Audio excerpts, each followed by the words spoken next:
Gonzalez. Oh, okay, we are recording. My name is Gabby. I just want to apologize first. I'm in my office in Bryce, Maine, and it's been silent literally all day, and it just started like doing construction and like jackhammering and stuff. So if you hear any of that, that's the construction outside. But I didn't do a presentation or anything. I just wanted this to be like very conversational. If y'all have any questions or and I'm just going to tell you guys a little bit about like who I am and what I do. So basically, I am a second year grad student. I am getting my MFA in arts management, and then I'm also getting my MBA in the business school. So I am a second year, so I have one more year to go after this semester. I am originally from Greenville, South Carolina. I did my undergrad at this little tiny school in Arkansas called Harding University. And my undergrad is in stage management. And so yeah, so then I came here about a year and a half ago and I've just loved my experience so far. I wanted to tell you guys just like a little bit about like everything that I kind of do because I feel like I'm involved in a lot of different areas on campus. So last year I didn't really know how to connect with people and like get to know people outside of my department just because we're so busy. I have my assistantship here in the arts management office. um, I am basically just kind of we rotate jobs in my assistantship. So every year we have to like reapply. And we go through like an interview process and we apply for a different job. So last year was my first year. So I was a marketing manager for my first semester last year. So I ran like social media. I helped with all of like the shows for marketing. I designed posters, like all kinds of stuff with like Adobe InDesign. And then my second year, I was ticket office manager. So I like helped work with the ticket office students and we like ran sales. People came and bought ticket packages, like all that sort of stuff. And so that has really been just kind of something interesting because I was always in like the theater world and I never really got to see like the behind the scenes, if that makes sense. So last year was very eye-opening in that sense. It was also really interesting because I got to see like how all these different groups on campus kind of work together. And I think the biggest change there was a lot of changes from my undergrad because it was only like 3,000 people. And coming here, it's like a whole new world. But um, the biggest change that I saw was that grad students, it's like you're in your own little pocket on campus, which is very different. And it can feel very isolating and you can feel like you don't have a lot going on or you don't really know like where to meet people. And so this year, like that was kind of my first year. And I feel like this year has been me just trying to, sorry about that, turn my phone off. Me just trying to navigate how to prioritize everything and how to have like a social life and how to maintain my grades and also my assistantship because you have to be on assistantship you have to have a certain grade point average GPA. So just trying to maintain all these things while also like staying true to like what I need, because it can be really easy to just disregard your health, your mental health, and that I like had a lot of meltdowns last year. So I guess this year, I am project manager at the department for my assistantship. So I work closely with the chair of my department, and I work on a lot of projects looking forward since we just moved into this new building. I work with him twice a week, and we kind of plan out like how we're going to program the next couple years in terms of like different shows and like who we're going to contract to come in, like that kind of stuff. And I also just work with a lot of my peers in my cohort, just like whatever they need. I work in the ticket office one day a week. And so, yeah, that's kind of my role this year, my assistantship. Another thing that I've gotten super involved in that has been amazing has been the Graduate Student Association. So on that, I am the vice president of, I think it's called communications. And so basically, I do website updates. I run the social media for the GSA. I work closely with all of the members on the executive council. I make their graphics. I help set up for events, and we kind of like we're still kind of growing that graduate school or graduate student community, but that has been super helpful just to like get plugged in and like get to know people. It's also like really allowed me to like hone in on my craft of marketing and like being able to just work on my skills and keep those kind of active, even though I'm not in like a marketing director role at the moment. It's always good to kind of polish my skills and just see what I can learn. I am constantly on YouTube, just like searching up videos like how to use this or how to delete this on Adobe InDesign, whatever. And so that has been really awesome. I'm also involved in it's called Manderson Women in Business. So this year I'm mostly taking MBA classes in Manderson Business School. And so that has been a really big change from my MFA arts classes. And so this year I'm the treasurer. I'm in charge of the money for Manderson Women in Business. And basically we just like have different activities for anybody who wants to join. You pay dues at the beginning of the year, and then you can go to any of like the different activities that we have. We always have speakers at least like 2 or 3 times a semester. We'll have a speaker come in and we'll bring food, we'll cater, whatever. And it's just a chance to like get to know other people. And so yeah, so that's been really fun. I'm also a member of MBAA, which is just like the Manderson Business Association. Just uh, just a way for us to like meet other people and again network because that's super important to Manderson. And that has been honestly one of the biggest changes from like the arts world, I would say, just because I feel like the arts world is kind of niche, you know? And so I feel like with business, like I'm able to branch out and just meet different kinds of people and use the same skills that I was using in my MFA or in my assistantship, which has been really awesome. So other than that, those are all like my academic priorities, and on-school priorities. I also have a giant dog. His name is Shark. He is like the light of my life. He's turning 3 in May. So he keeps me busy. And I'm also a bar instructor. That has been something that has just been really rewarding, and just like a way for me to give back to the people around me, and also just work out.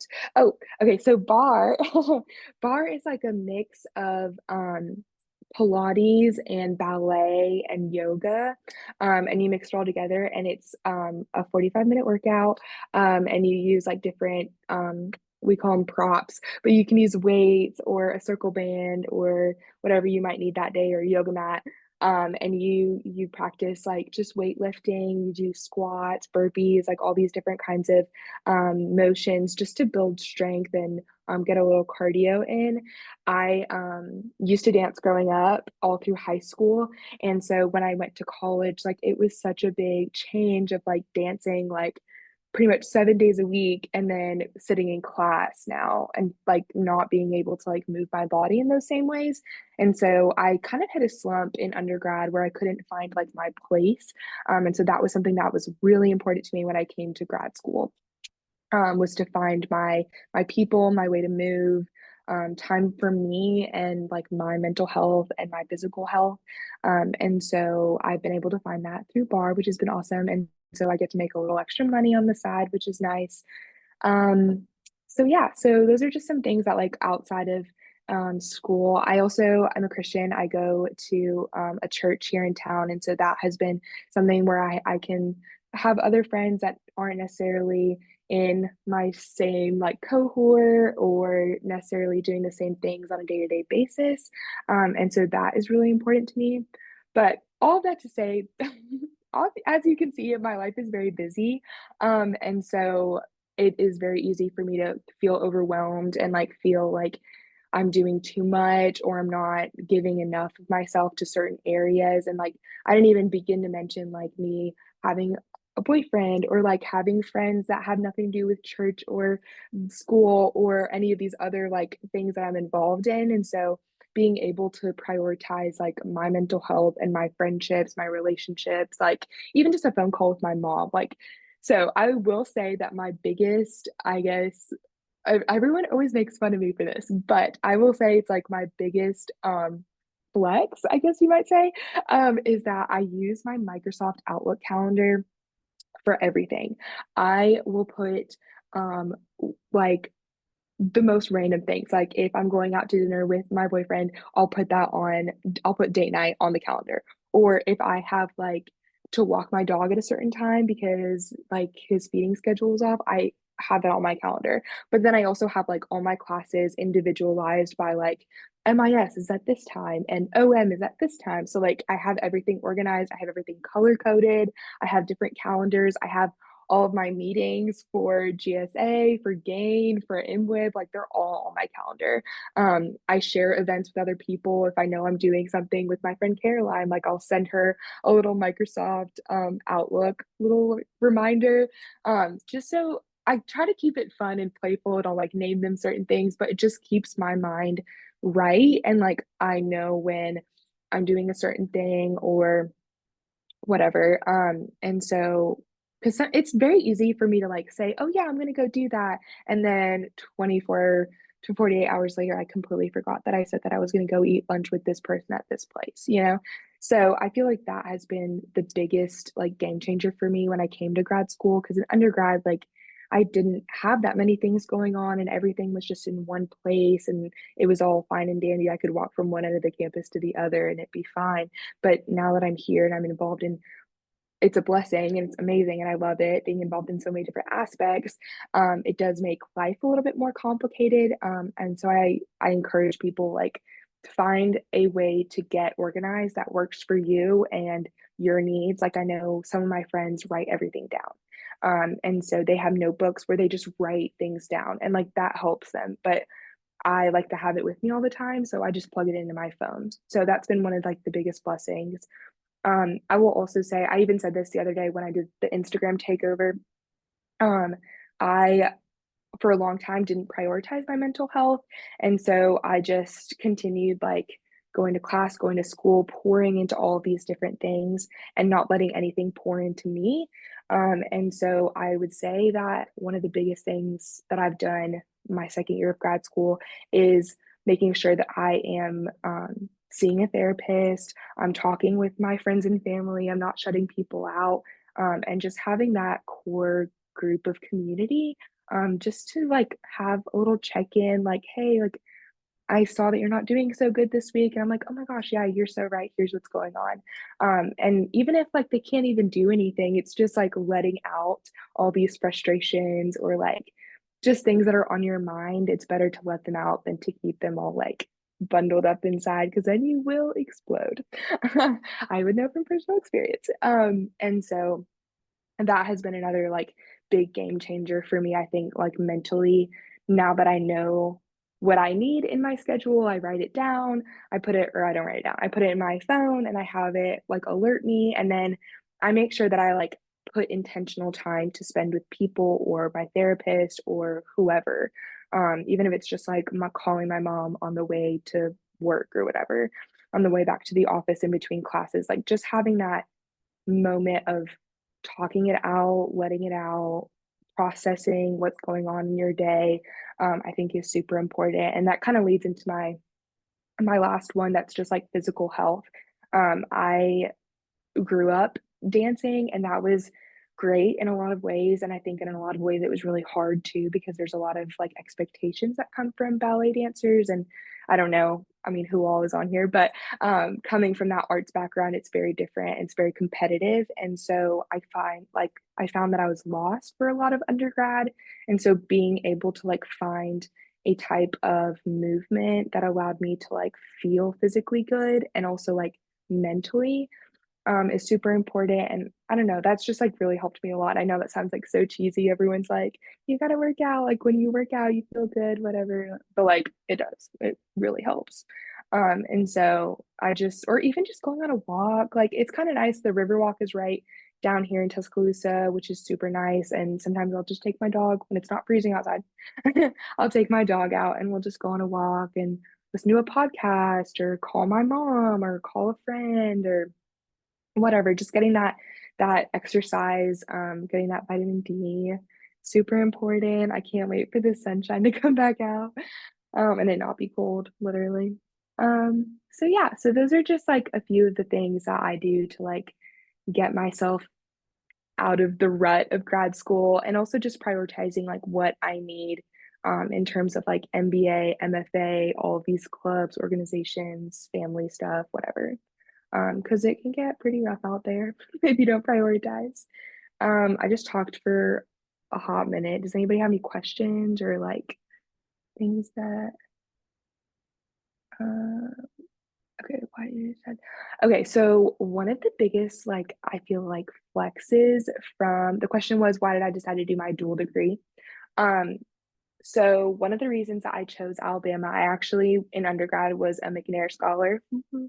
And so I um, got to hear a lot about different schools around the country that offered benefits to McNair scholars. And then when I was leaving school, undergrad, I really didn't know what I wanted to do because I didn't necessarily, I was like 21, so I didn't necessarily want to go like work at a big industry for the arts yet. Like I just didn't feel like I was ready for that. And I didn't really know if that's what I wanted to do for the rest of my life.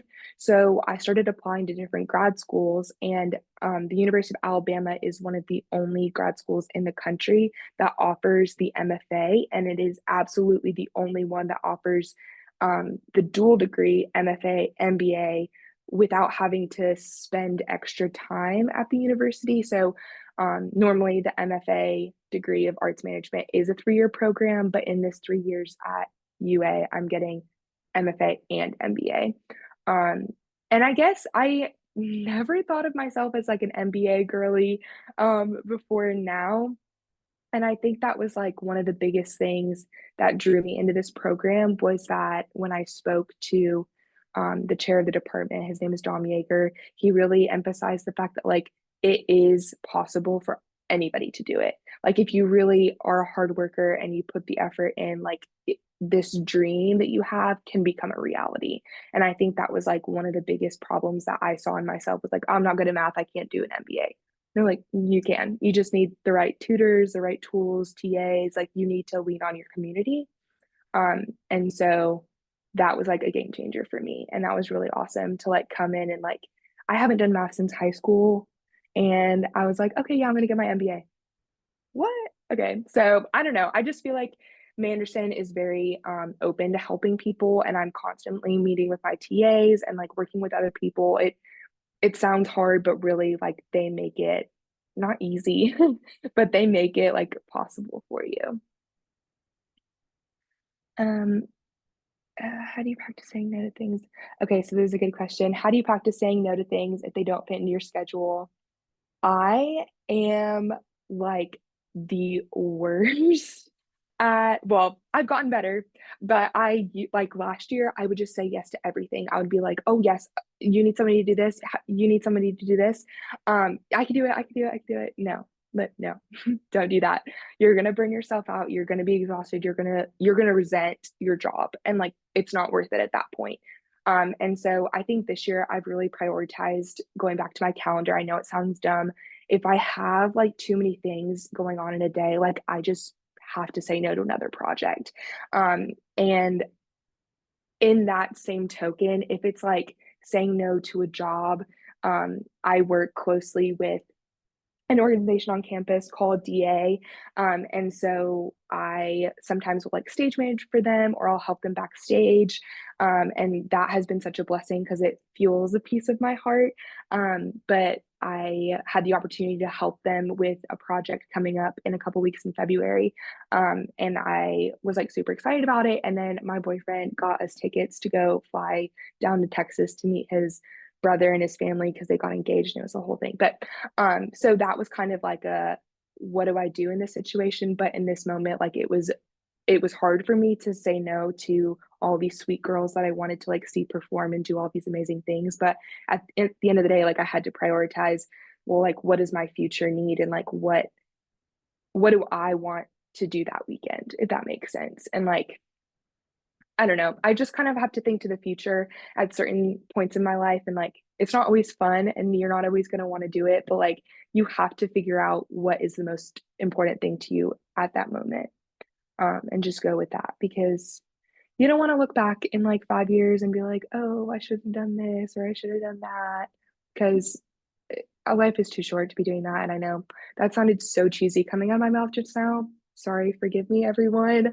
But I don't know. That's just like, I don't know. I just feel like this past year I've like learned that I just need to prioritize the things that make me happy. And if it's not making me happy or if I need to do something else, like I have to be okay with that decision at the end of the day.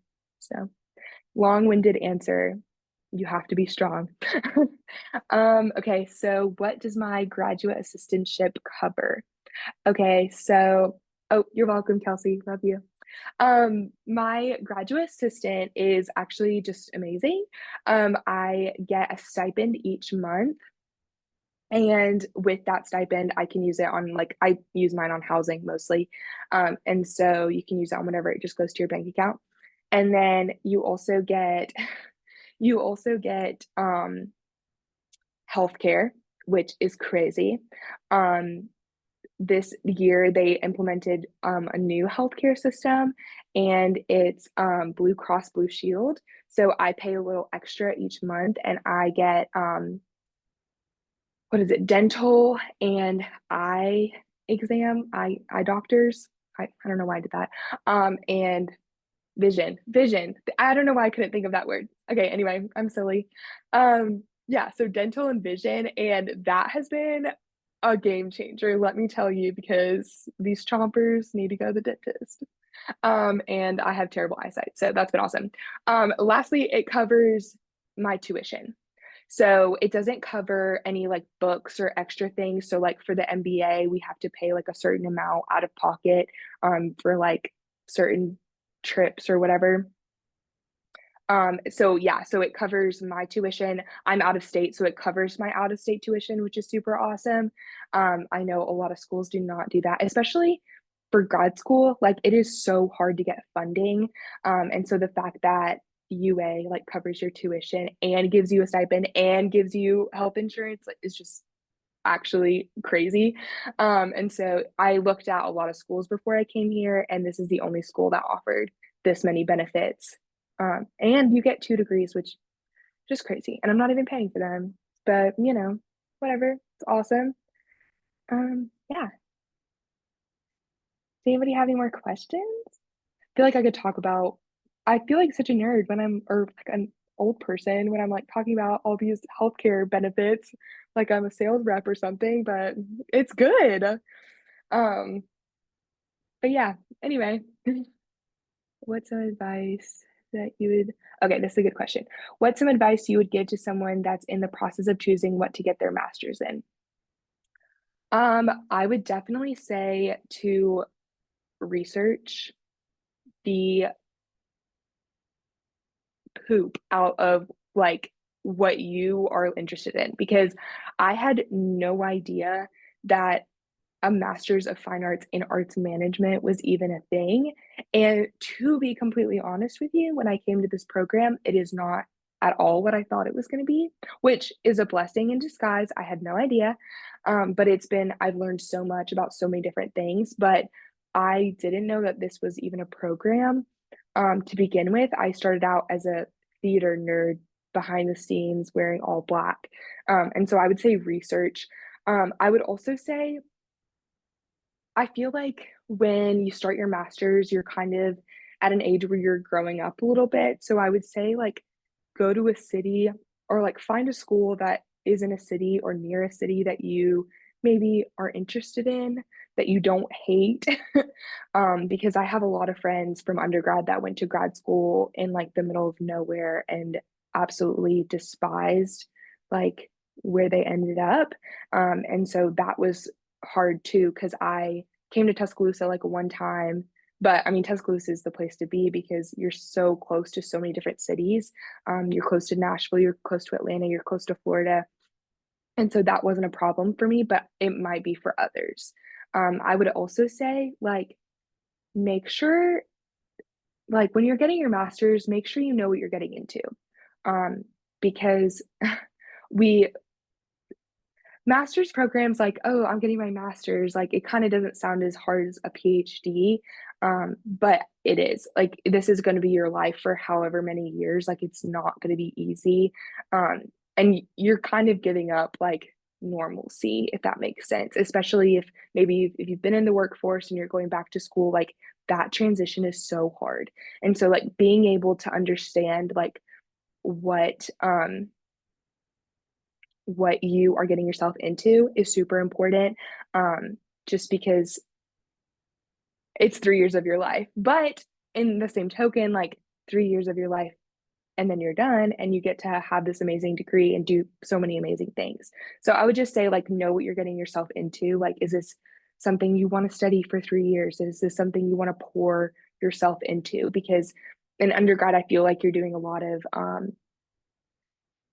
like an overall, like overarching non-committal kind of degree, and you're kind of looking at a bunch of different things. But when you're getting your master's, like you are you are looking at those arts policies, you are looking at those different companies, like you are doing like a mainstream kind of research there. And so it can be kind of hard if you don't research and find the right thing, just because maybe you're not as interested as you thought you were, if that makes sense.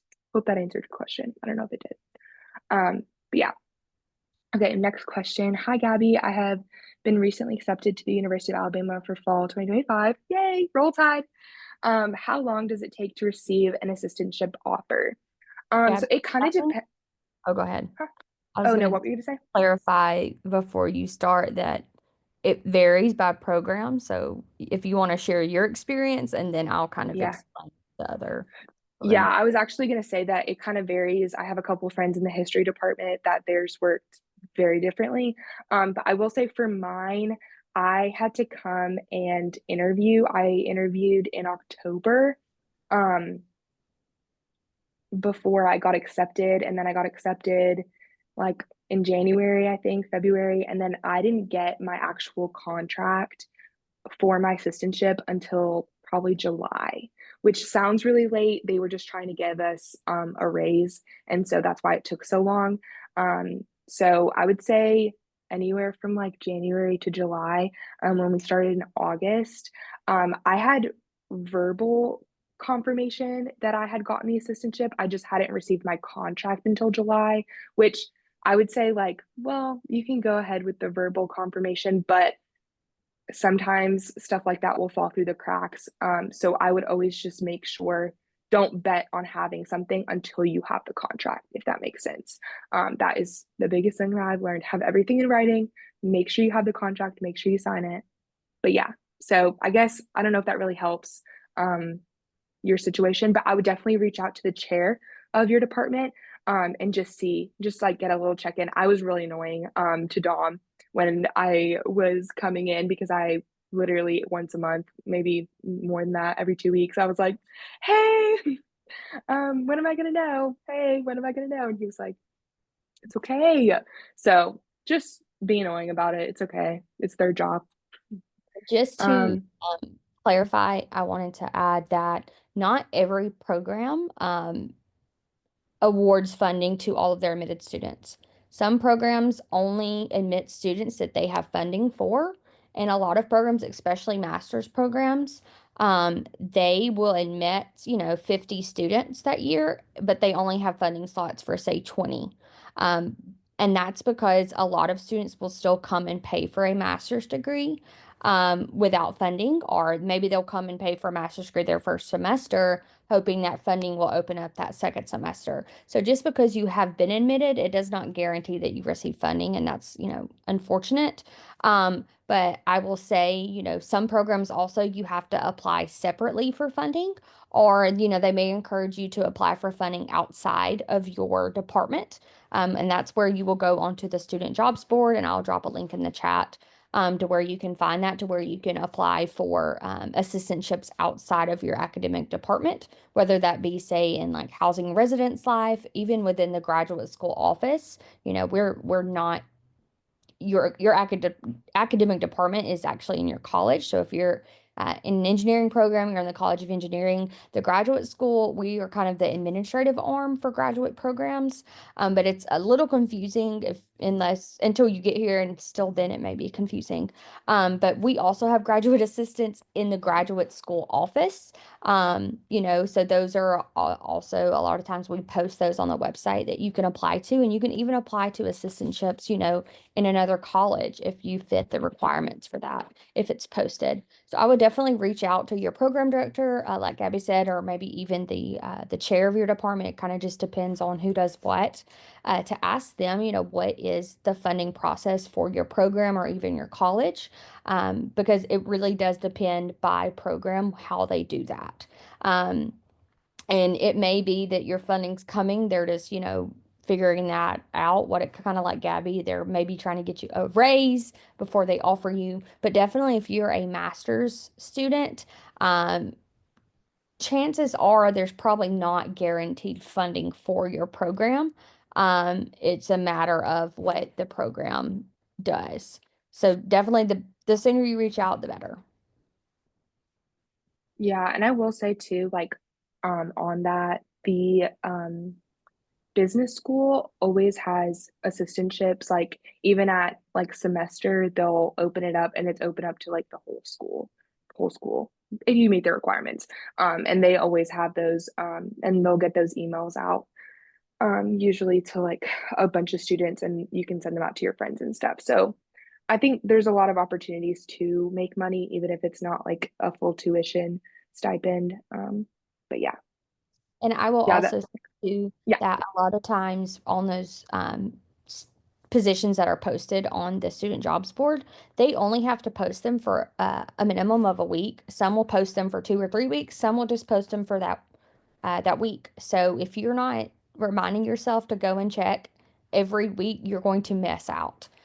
So definitely set a calendar reminder. If you're, needing funding that way, set a calendar reminder every Monday. Actually, a lot of jobs are posted on Monday. So maybe every Tuesday, setting a reminder to go and apply for those. I will also recommend, even if that job does not ask for a cover letter, still submit a cover letter and explain why you're interested in that assistantship. And also be very careful that you're reading the description, because sometimes, quote unquote, graduate assistantships, they'll be called that, but it won't include a tuition waiver. For me, I think that that should not be allowed. If it's an assistantship, it should cover the full tuition, the stipend, everything. And most of them do. But some of them that are posted, they'll say, oh, a graduate assistant. And you may get paid a little bit more than, like, the undergraduate student worker positions, but the tuition waiver is really what matters, especially if you're an out of state or an international student. What are you going to do with a few $100s a month if your tuition's not covered? So be sure to read the fine print. If it doesn't clearly say, like, this covers tuition, blah, blah, blah, be sure to reach out and get clarification before you even waste your time applying, because that really sucks. I've seen a lot of students, they've even accepted an assistantship. And then when it comes time, like an international student, when it comes time to send in their I-20 documents, they get their award letter and it just says, oh, we're going to pay you this, and there's no tuition covered. And so then they're scrambling. So just be sure to clarify and make sure you know what you're applying for. If you're applying for a 9-month position versus a 12-month position, a lot of our students, yeah, you're only going to go to school in fall and spring, but in the summertime, if you don't have funding, then how are you going to pay your rent? So also look at things like that when you're, of course, a 9-month assistantship's better than nothing at all, but definitely look at those things when you're looking at different assistantships. But please, please reach out to your program and see what their process is, because chances are they're not just going to award you an assistantship or offer that to you. You'll either have to apply um, separately, or through the student jobs board if you are a master's student. yeah. I will say too, maybe Caitlin, you could put that link in the chat as well. But it's the link for there's a bunch of us like graduate ambassadors that are from like a bunch of different departments. And I've had a few people actually reach out to me through that, asking me about like my assistantship or the MBA or my MFA. And so I think that could be super helpful too if you find a student who's already here on campus, maybe who has your degree or is getting your degree or it has your like an assistantship that you're interested in, reaching out to that student directly, and just seeing like maybe if they have any insight of um, how they got theirs or if there's anybody that is leaving or whatever. And that is super helpful. I've had a couple of students email me through that, and that's been super, been kind of fun. So, yeah. For sure. Yeah, definitely reach out to ambassadors. Also, look at different student organizations that you're interested in getting plugged into. I know a lot of our international student organizations too are very involved, especially when our new students are coming in. They're more than happy to kind of give you tips on where to live, and even assistantship positions and things like that. There's a lot of grad assistants that we have in our office that of course they have to apply and are considered, but it just so happens they heard about that position coming open, from people who have worked in our office who told other people to go and look for that. So definitely try to reach out. A lot of times they have, WhatsApp and group me's and things like that that you can go ahead and kind of start looking for those. Yeah, just get plugged in as early as you can, especially if you already know like you're coming here or you've been accepted or whatever. Just getting plugged in those weird, um, not weird, it's just different. Like through Instagram, if you even message the GSA um, website or what am I trying to say? Instagram, we can like plug you into the right person and kind of get you the answers that you're looking for. So, yeah. Any other questions or concerns? Yeah. I will also add if there aren't any more questions, we are totally good to end early. So Okay, cool beans.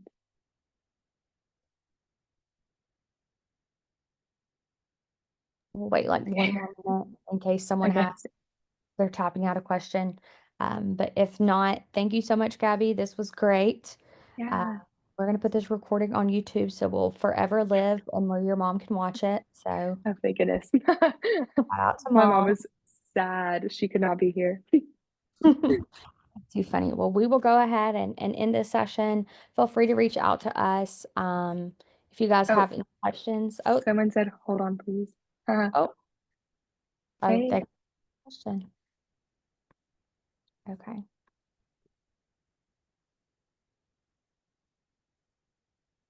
holding. I might not have an answer though.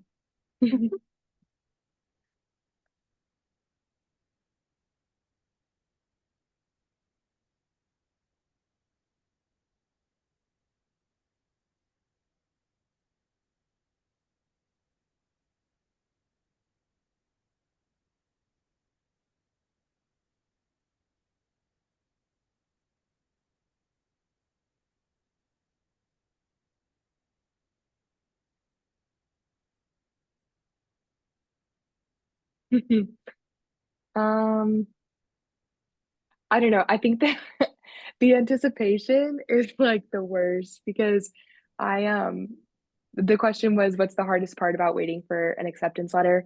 Um, I was graduating in December, and so when I interviewed, it was like 2 months before I was gonna graduate, and so I was like so stressed about what if I don't get in? Am I supposed to find a job? Do I move back home? Like, what's the plan?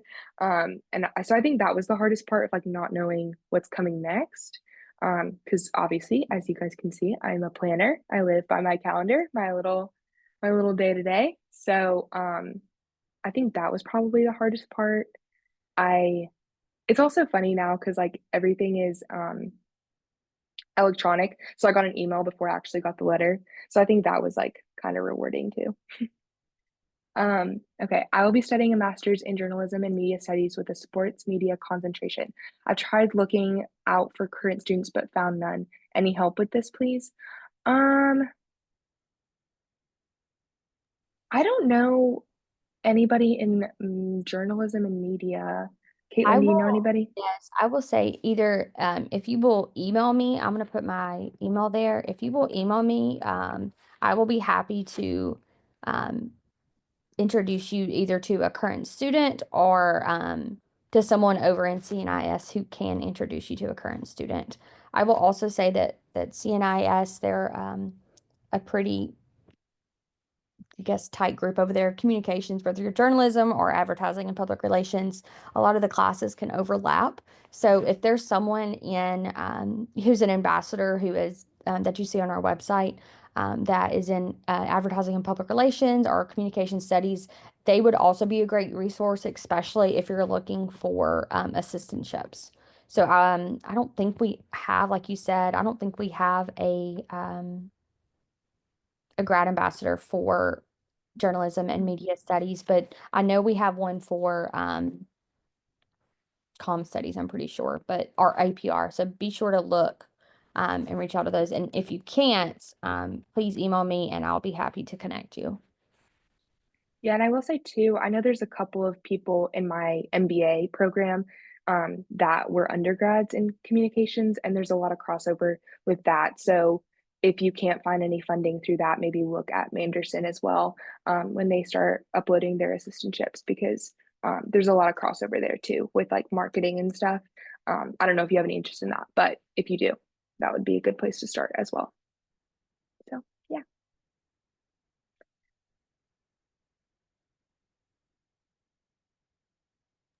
I'm going to shut off questions so we can finish a little. Oh, okay. This is the Oh. last question then. Um, and then we will call it quits. Okay, how do you keep yourself motivated if you ever got overwhelmed with the work you're doing? Um, Honestly, that is really hard, and that's something that like I'm not ever gonna have a finite solution to, but I think it's one of those things where you have to love what you're doing. And so a lot of times it's the schoolwork that really gets me down and um, unmotivated to do my work, just because I really love my job and I really love my assistantship and I love like working towards the goal of like living in a career that is arts related. And so having the schoolwork aspect of it is really what bogs me down. So I think just taking a step back and having those people to talk to, my therapist, my mom, whatever, just being able to like look at the bigger picture because again, it's only 3 years of your life and then you move on and you get to do like what you really love. So I think just one, making sure that the end goal is what you want. And two, just like looking at that bigger picture because truly that's what makes it worth it. So yeah, hope that helps, guys. I really appreciate you guys logging on. This was fun. Um, but yeah, Thank you guys so much. Again, if you have any further questions, you can find Gabby on our website as well as our contact information. So, looking forward, if you haven't already applied, to apply, or for one of you, you've already been admitted, looking forward to seeing you in the fall. And thank you, Gabby, again, and roll tide. roll tide. Bye, y'all.